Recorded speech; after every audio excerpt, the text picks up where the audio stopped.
নমস্কার বন্ধুরা, আপনাদের সবাইকে সুপ্রেস মিরেরই স্বাগত জানাচ্ছি।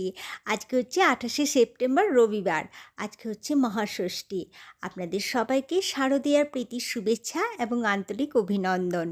আজকে দুপুরবেলায় আমরা সবাই মিলে ফ্যামিলির সবাই মিলে গিয়েছিলাম চুলাচাকিদা ধাবাতে খেতে। তারপরে ঘরে ফিরে একটু বিশ্রাম নেওয়ার পরেই আমরা সন্ধ্যের সময় বেরিয়েছি ঠাকুর দেখতে। এটা আমাদের পাড়ার পুজো। এই পুজোটার নাম হচ্ছে কাব্যের দুর্গাপুজো। আমরা দেখতে এসে গেছি এখন। আর এখন চলছে সাংস্কৃতিক অনুষ্ঠান। খুব সুন্দর অনুষ্ঠান হলো এবং আমরা অনেকক্ষণ বসে এই অনুষ্ঠান দেখছিলাম। তারপরে আপনাদের জন্য কিছুটা ভিডিও রাখলাম। আর তারপরে একটা বাচ্চা মেয়ে খুব সুন্দর পারফরম্যান্স করলো। ওর পারফরম্যান্সটা দেখে আমাদের ছোটোবেলার কথাটা খুব মনে পড়ে গেল। এই ষষ্ঠীর দিনে আমাদেরও যে পাড়ার পুজো হতো, সেখানেও কিন্তু আমরা মাঝে মধ্যে আমি পারফরম্যান্স করেছি। তো ভীষণ মনে পড়ে যাচ্ছিল।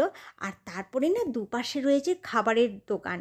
তো অহন আমাকে টেনে নিয়ে এলো এই টুইস্টের দোকানে। কারণ এই আলুর টুইস্ট খেতে মানে ভীষণ ভালোবাসে। তো আপনাদের কাদের কাদের ভালো লাগে আলুর টুইস্ট খেতে আমাকে নিশ্চয়ই